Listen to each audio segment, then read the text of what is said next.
Hello, I'm Brother Reed Frey, and today we're going to examine Newman's two modes of thinking, the distinction between implicit and explicit reason, as he calls it in the Oxford University Sermons, or the distinction between informal and formal inference, as he refers to it in the Essay in Aid of a Grammar of Assent. This is, for our purposes, basically the same distinction, and we'll use the terms interchangeably throughout this presentation. John Henry Cardinal Newman was a 19th century English convert to Catholicism. Throughout his 70 years as a preacher and writer, he was continually interested in developing a robust philosophical analysis of belief, especially as it pertained to the belief in God. We'll pay particular attention today to his distinction between implicit and explicit reason. To this end, we'll first examine what reason is generally for Cardinal Newman.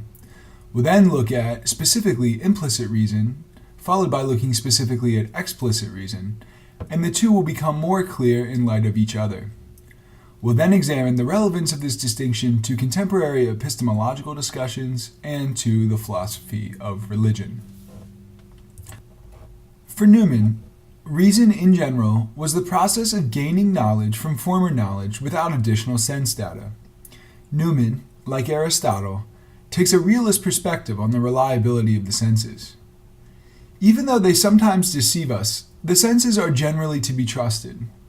However, the senses have a fairly limited scope, as they convey little knowledge to us beyond the realities immediately available to them.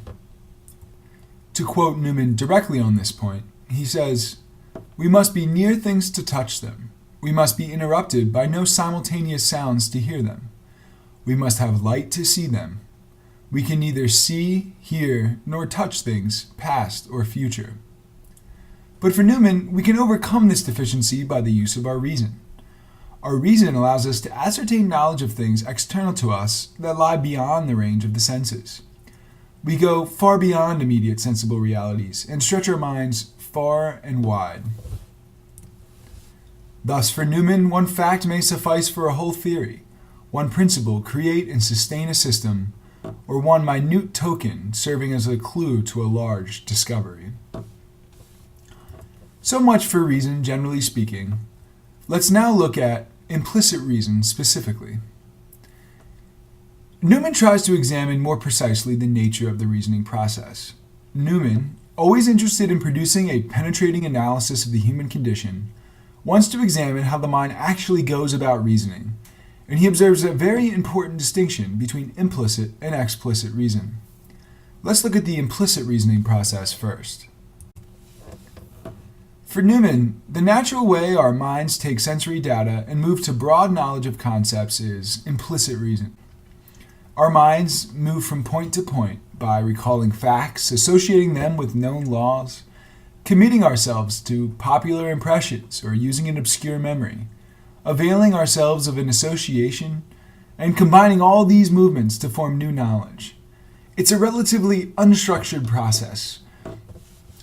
Newman says this makes us like, quote, climbers on a steep cliff, who by quick eye, prompt hand, and firm foot ascends how he not knows himself, by personal endowments and by practice rather than by rule, leaving no track behind him and unable to teach another. So for Newman, implicit reason occurs naturally by an inward faculty. It's instinctive, a spontaneous impulse. And Newman thinks all persons reason this way all the time. It's an ordinary exercise of our intellect. This is the sort of reason that allows us to go about our days. This inward, instinctive, spontaneous reason. Now, how does this sort of reason differ from what Newman calls explicit reason, or in the Grammar Assent he calls formal inference? For Newman, when the mind begins to reflect upon itself, it begins to be dissatisfied with the absence of order and method in the exercise, and attempts to analyze the various processes which take place during it. Now, this analysis is what Newman calls explicit reason. It traces back the moves that implicit reason makes, or at least some of the moves that implicit reason makes, and then attempts to formalize those reasons. So for Newman, implicit reason leaves minds unsatisfied in situations. It's hard to trace and it's hard to communicate to another mind. So the mind goes back and tries to reflect on the major principles, facts, impressions, and connections that the mind made to try and systematize the argument. This way, you can trace out your exact reasoning process and you can communicate it to another person. Implicit reason looks something like this. The mind jumps from point to point, ranging to and fro in a jumbled mess of ideas, impressions and facts, laws and probabilities, experiences and concepts. But sometimes this is just too sloppy for our satisfaction, so the mind goes back and attempts to systematize things. While implicit reason occurs all day long, sometimes we need to really clarify how we got to where we are in a cognitive way. Thus, we try and order our reasoning process. In explicit reason, the mind is scrutinizing and criticizing its own acts.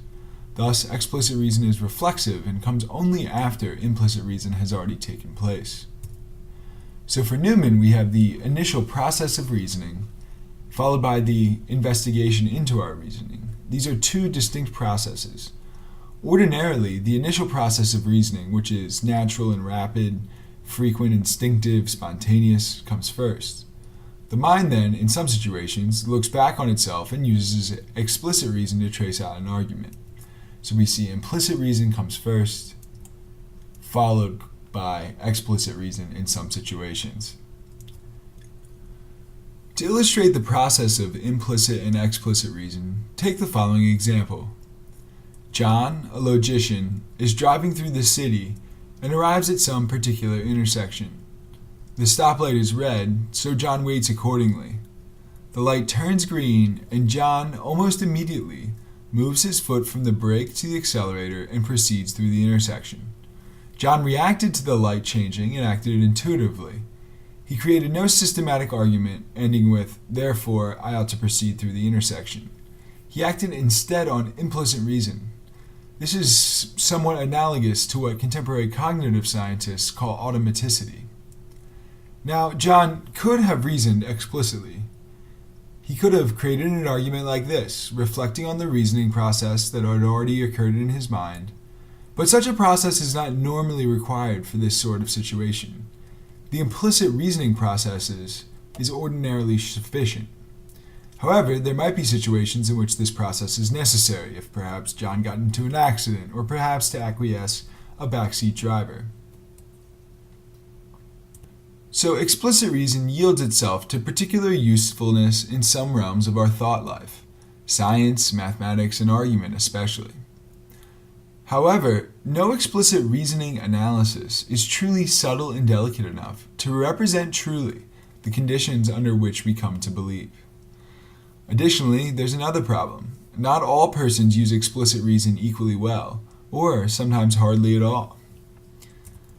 Thus, Newman's famous quote, "All men have a reason, but not all men can give a reason." He continues to say that, quote, "Accuracy in stating doctrines or principles is not essential to feeling and acting upon them. The exercise of analysis is not necessary to the integrity of the process analyzed." Let's look now at why this distinction is important. First, we'll look at the contemporary debate between internalism and externalism, and then we'll see how the distinction is useful in the philosophy of religion. Newman has, I think, an interesting contribution to make to the contemporary debate in epistemology between externalism and internalism. Now, broadly speaking, internalist theories of epistemic justification hold that for some subject to be justified in holding some proposition, some justifier must either be known by the subject or at least immediately available to the subject's conscious mind. Which is to say that in order for someone to reasonably hold that a proposition is true, they have to have access or know some justifier, some reason that that proposition is true. This contrasts with externalist theories of epistemic justification, which hold that a subject can be justified in holding a given proposition, even if the justifier is not accessible to the consciousness of the subject, which is to say that the subject's process of rationally acquiring beliefs does not depend on the subject's ability to grasp the relevant justifiers or the process of the mind by which she came to hold the proposition. We can easily see how Newman's implicit and explicit reasoning distinction contributes to this debate. Newman sometimes espouses, with a few notable exceptions, what might be called a modest externalism. In other words, Newman thinks it is reasonable for somebody to hold a position rationally without the justifier being accessible or known to their consciousness. They might not have the requisite faculties to perform that second act of the intellect where one goes back and examines their reasoning process. So Newman shows us why some kind of externalism is plausible. And this helps to communicate how people who cannot reflect on their reasoning process can still hold rational beliefs. Newman resists a cold hyper-rationalism that prioritizes the ability of the mind to reflect on its own reasoning. The mind is not a computer. As students of philosophy, we have to be interested in how people actually reason. Newman provides a good reflection on our cognitive experiences and uses this to build up a theory of rationality and rational belief. While Newman sees a value in explicit reason, he does not think that it's necessary to justify a position. Some minds can do it better than others, but even the best mind does not produce an exact replica of why they believe what they believe.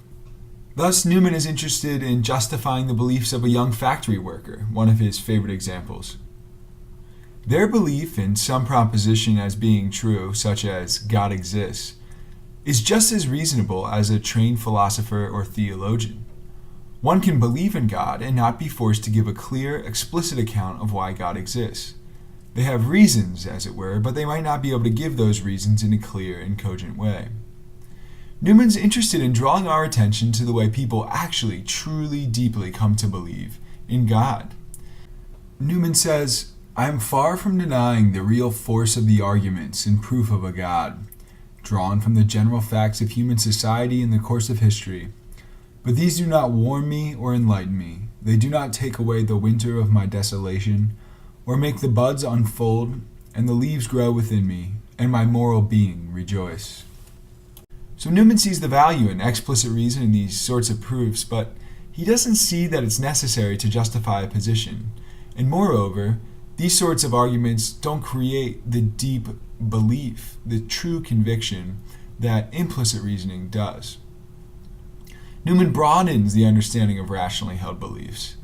The exercise of analysis, as he says, is not necessary to the integrity of the process analyzed, and this puts all rational agents on an equal playing ground. The implicit and explicit reason distinction examines how people actually come to hold their belief. This is important for discussions of epistemic justification and ensuring that our epistemology is grounded in the experience of the human person. Newman also defends the beliefs of those agents who, for whatever reason, are not as skilled at explicit logical formulations and defense of what they believe. Finally, Newman's distinction can be interfaced with the internalist-externalist debate in contemporary epistemology and make novel contributions to the discussion. We can see that this distinction between implicit and explicit reason is a very useful and important distinction. Thanks for listening.